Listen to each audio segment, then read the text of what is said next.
Broadcasting live on YouTube, Facebook, and X. Here's your host, Andrew Romanella. Okay? Like, just get the hell out of here. Nobody cares what you think if you're not a Mets fan.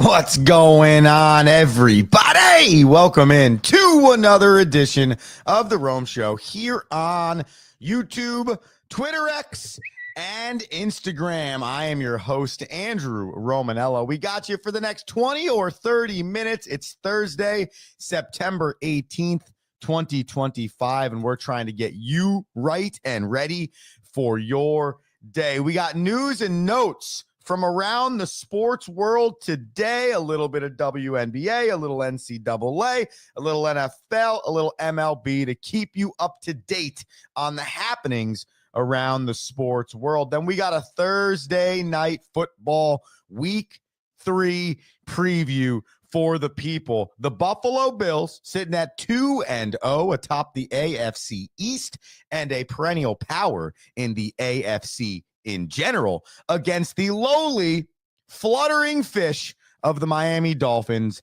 at 0-2 and a lot of question marks starting with their head coach. So a great show planned for the people. If you want to get in on the action, youtube.com/the Romanellas. That's where you're going to be able to get in on the show. While you're at youtube.com/the Romanellas, go ahead and hit subscribe like I've seen so many do recently, and I really appreciate that. So go ahead and hit that subscribe button, youtube.com/the Romanellas, and you can also comment live there or our social media handles. That's The Rome Show 1 on Twitter X and Instagram. We've been broadcasting live on Instagram now for, I don't know, like 5 or 6 days.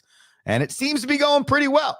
So you got 3 easy outlets to get the Rome Show on social media. Plus, we throw that thing live on Facebook for anybody that is enjoying the Facebook medium so many ways. The Rome Show podcast, wherever you listen to podcasts. Let's go around the sports world for a minute here, and let's discuss the happenings right now around the world, starting in the NCAA. And I'm sure there are a few buzzwords out there for the people when it comes to NCAA football or NCAA sports in general, where you're like, oh yeah, you could make a generalized statement on the transfer portal, on NIL, or on the state of college athletics. For the most part, the general individual that watches sports, understands sports, and is a fan of sports can probably, if they heard the word transfer portal, understand where we're going with this conversation.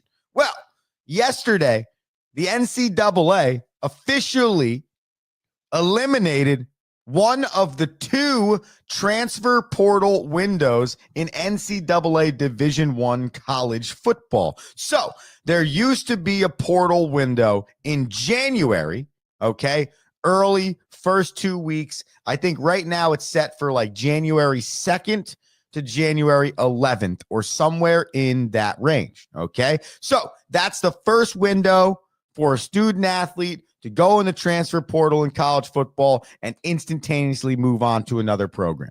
Then that window closes, and in April, another transfer portal window opens. Well, that spring transfer window has now officially been shut off. That window is closed, it's locked, it's bolted shut. There's only now one opportunity for a football player to transfer out in that spring winter time, and that's January 2nd-ish to around January 11th. Now, there's no official word on the date of that January transfer portal window. There's no official time on the length of that either. I'm sure some changes may come to that window as well. But I love this. And I might be in the minority, but I am a fan of getting closer to what it used to be while still staying what it is now. What do I mean by that? I love that the players have a choice. I love that the players can control their own path. I love that a player has an opportunity to transfer and not sit out for an entire year, because an entire year could be detrimental to a player. It could also be beneficial. But if you're looking to transfer and you're not looking to lose 365 days before you can play for that institution, that is what the transfer portal has now provided for student athletes. And on the flip side, for coaches, they can be more apt to want to transfer because they can help them right away instead of recruiting for down the line, which you're already doing with freshmen anyways, and then not being able to utilize that transfer for 365 days or more. I love that. But also, I do think that there's a line when the window has been too open. There's too many people jumping through the window. Is the window beneficial, or is the window hurting players? And it's easy for us to believe the window is beneficial because we're going to hear about the 50 top transfers all the time. And that number might be large. I'm just saying a number that is nor too big or too little and makes a little bit of sense. If you watch college football over the course of a 3-day weekend, you're probably going to get referenced nearly 50 or more, I'm sure, maybe less, but definitely 50 probably, transfers that are impacting programs right now, starting with the quarterback position, okay? So I love that. But you hear about those guys and you don't hear about the 4,000, 4,500, 3,000, 3,500, whatever the number is in the given year, other players that are in the transfer portal. The other players that, because they see the top 50 or 100 guys who it works out for, the Paul Skeens at LSU, because they see that, they're like, word, I got to get in this transfer portal thing. And the trickle-down effect is players at lower levels believing that they've outplayed their lower level. Let me get in the transfer portal and go to a higher level. Or they've outplayed the institution that they are currently at. Regardless of level, they just want to get to another institution. Of course, we're going to see the good stories. Of course, there is positive to the player controlling their journey. But there's also a line. And I think what this closing of another window does is it probably weeds out the amount of players that enter the transfer portal that really have no business going in. That instead of a coach losing, let's say, 35 players on his football roster over the course of a given year, maybe he only loses 16, 17. Much more feasible number, right? And if a player doesn't enter the portal in that January window, that they're there now. And why is this also secondary, thirdary, whatever it is, beneficial? Because so often what's been happening to these coaches is they're going into a playoff push in January and players are leaving their team. Players are leaving their team, or they're going through spring practice. A coach is preparing here, and now players are leaving then. So I think the NCAA is trying to figure out which of the two is better beneficial for the universities and which of the two is hurting us. I'm not saying that's right or wrong, just delivering you the information. But I do like the idea here. Can we corral this transfer portal thing? I don't know if this is the right idea. To finish my thoughts on this, pseudo straight off the room, I personally think the spring window's better.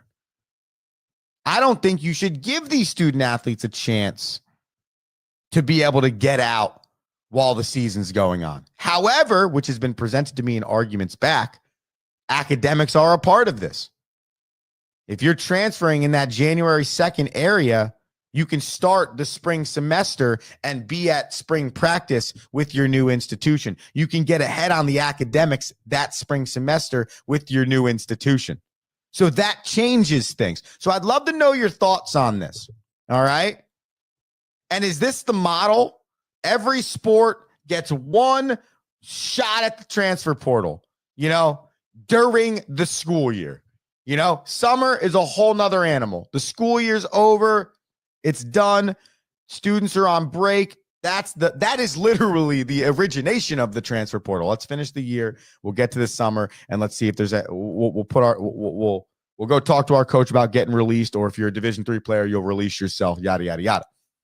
But the window in January, there's a lot that can be done there because of the opportunity to now start a semester earlier and get ahead at that new institution. The Rome Show 1 on Twitter, X, and Instagram. Would love to know your thoughts there, or comment live on youtube.com/The Romanellas. Andrew Romanella, The Rome Show, broadcasting live on YouTube, Twitter, X, Instagram, and Facebook. We got news and notes from around the league here for you on this Thursday. Let's enter the National Football League, why don't we? And we'll go to Washington, D.C., the nation's capital. Good news for my Washington Commanders fans out there. The Commanders have been approved to return to Washington, D.C., the site of former RFK Stadium. The Commanders have not played in the city, in District Columbia, since 1997, when their stadium moved to rural, essentially, Maryland. Never been there. That's my guess based on what I've been reading. So 30 plus years since the Washington Commanders have been in their home location. And since that move out of RFK Stadium, there have only been 8 playoff appearances. 8 playoff appearances for the Commanders and their fans. So a very exciting day yesterday in our nation's capital. The Commanders are coming back to the District of Columbia, staying in the National Football League. This was like low-key a kind of wild story, and I found it very interesting, and I found it a very good representation of the type of person, I believe at least, Kyler Murray is, and why I've always believed in Kyler Murray as a football player. Whether he's elite's another conversation, but that he should be franchise quarterbacking a franchise, I've always believed. You can go back on the Rome Show podcast, wherever you get your podcast, and you can find that episode from some 5 years ago. But Kyler Murray wore a Michael Vick Virginia Tech football jersey to the Arizona Cardinals game the other day. And that seems like not that big of a deal.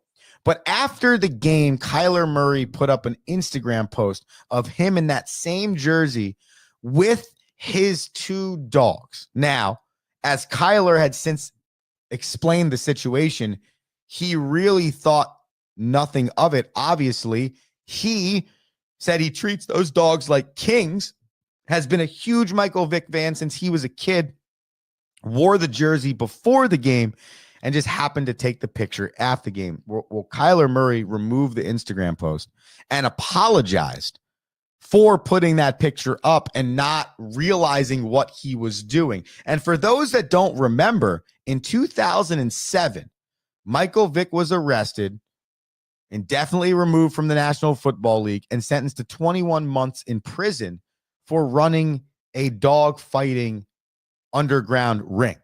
Okay.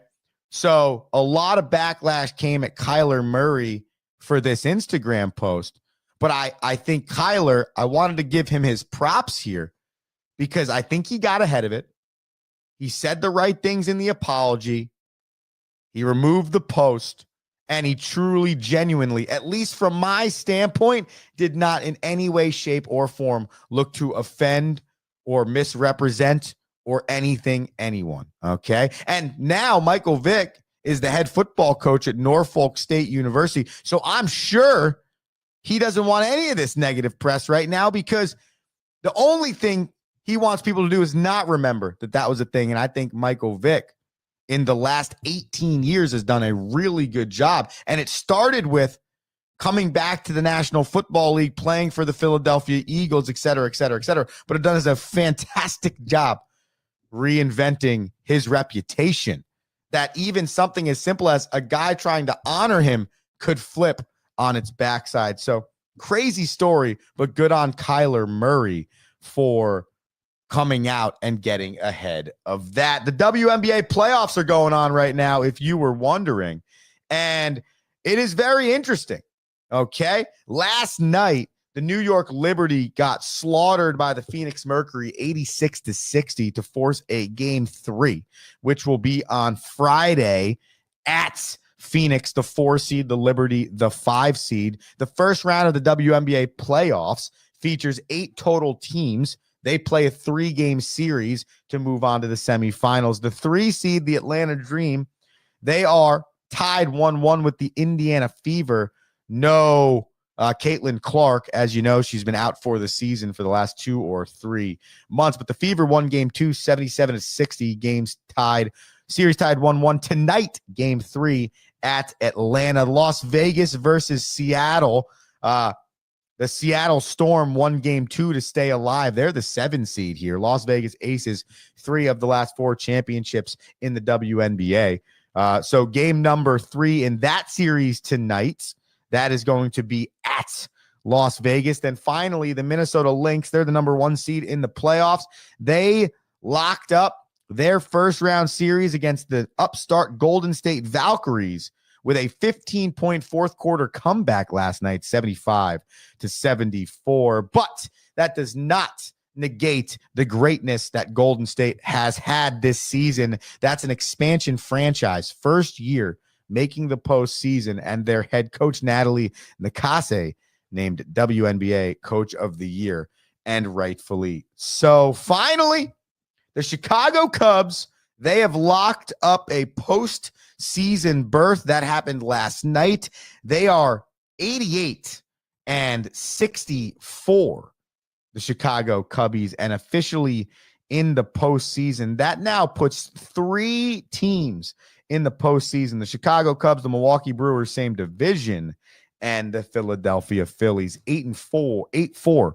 The Cubs beat the Pirates last night to lock that down. The division, though, technically not settled because the Cubs are 5 games back of Milwaukee with about 10 to go. Now, that's going to be a very difficult thing to do, but mathematically still alive. That's it.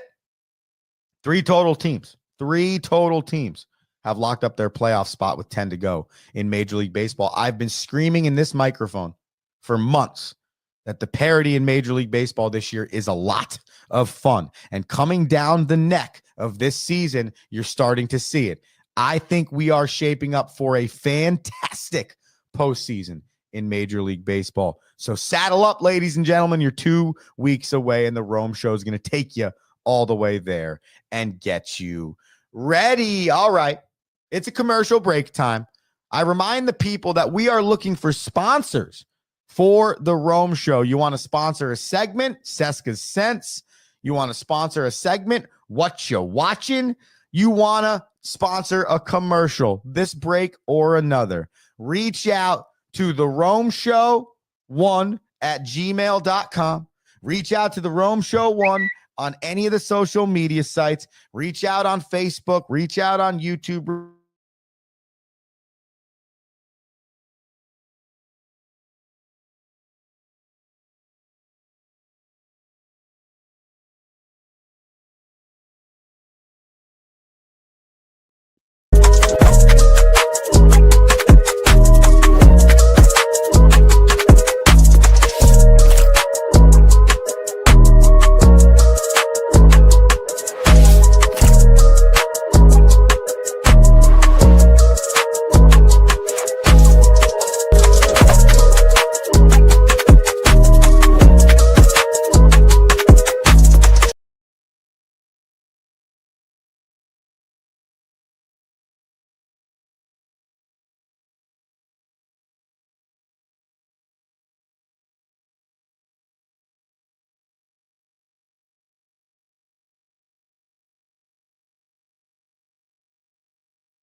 Yeah, it's the Rome Show. Broadcasting live on YouTube, Twitter X, Instagram, Facebook. You know the drill by now. I'm Andrew Romanella. I'm your host.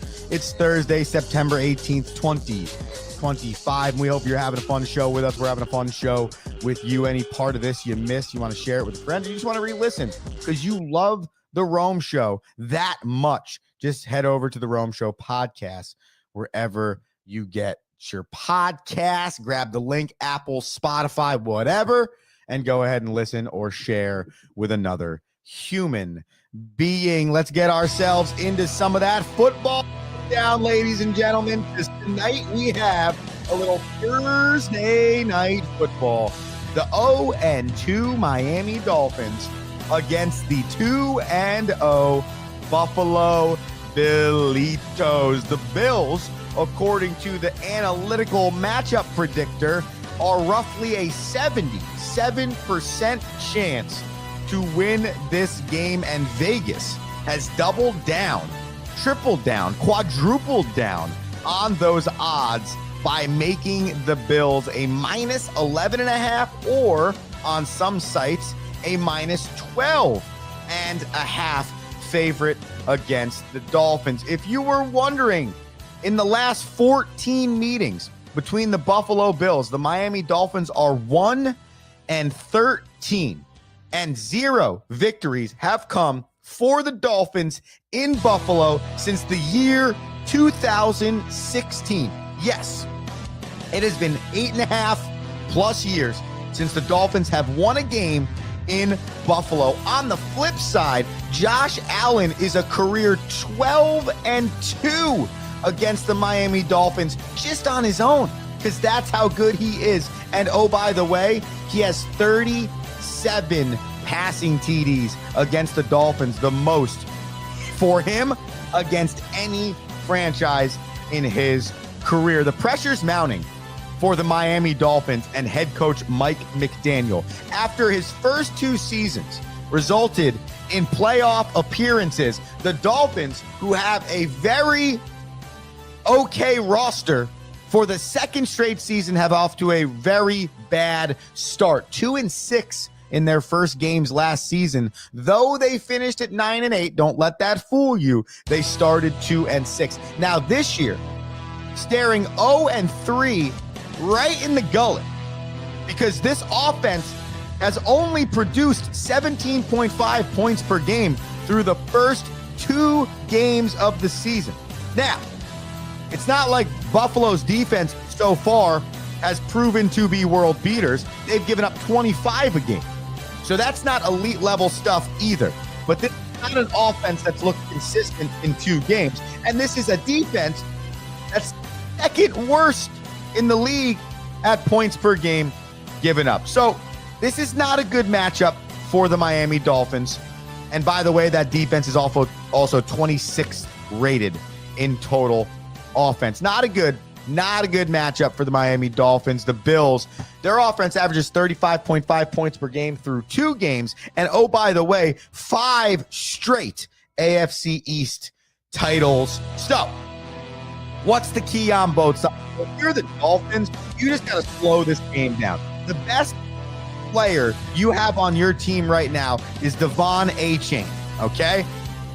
He can run the rock, he can catch the rock, but he can slow the game down. The dude's got 190 plus total yards from scrimmage so far to start this season and 2 TDs. But you got to establish the running game if you're the Miami Dolphins. The less time that Josh Allen and the boys spends offensively on the field, the better this game's going to go for your team. So run the rock, slow the game down, time of possession if you're the Miami Dolphins. On the flip side, okay, you got to contain Josh Allen. He can beat you with your legs, and he can beat you through the air. So you got to decide here, what is the one facet you're going to force him to beat you at all day, every day? And to be honest with you, he's the Swiss Army knife. He'll do it anyway, at any time, whatever you're presenting him. But I believe the key to shutting Josh Allen down is less about the simplicity of run or pass. It's the scramble. It's the if you have him for a sack, you have to get him down. It's the keep plays alive. This could be a demoralizer. Oh my God, the Bills just gained 4 yards. And it doesn't seem like a lot, but that's a plus 11 yard swing from a minus 7 yard sack to a plus 4 yard gain. So when you have a chance, you got to get this man to the floor.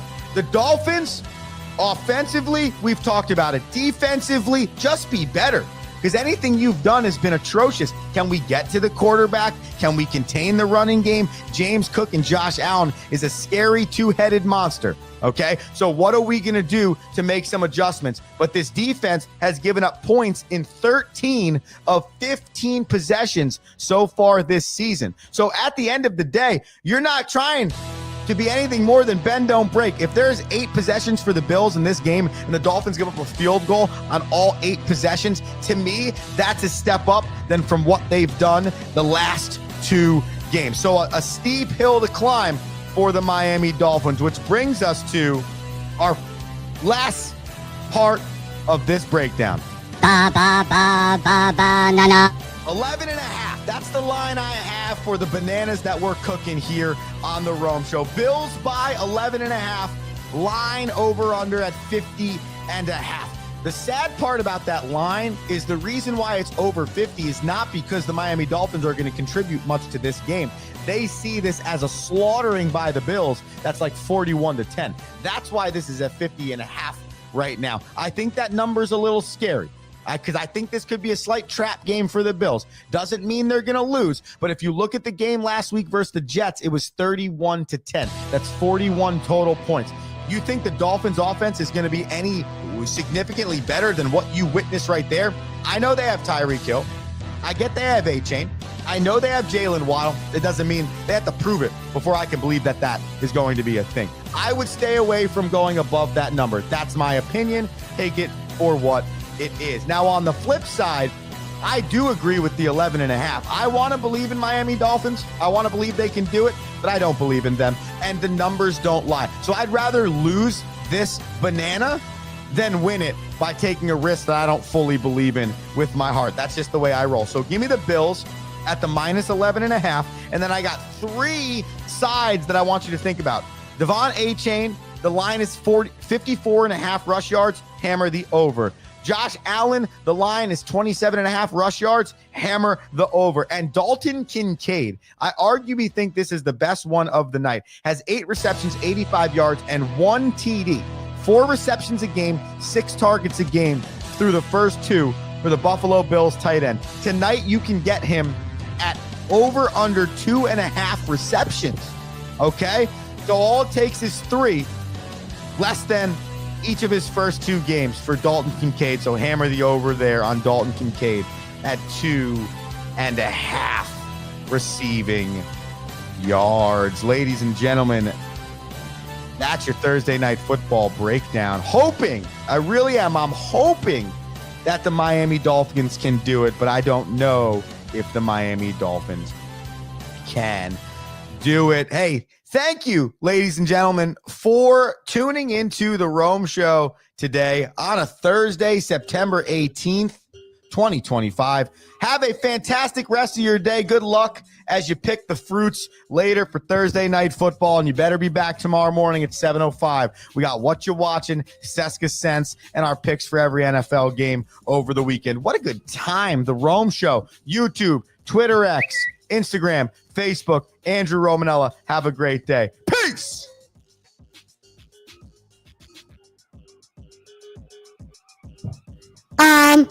Thank you for listening.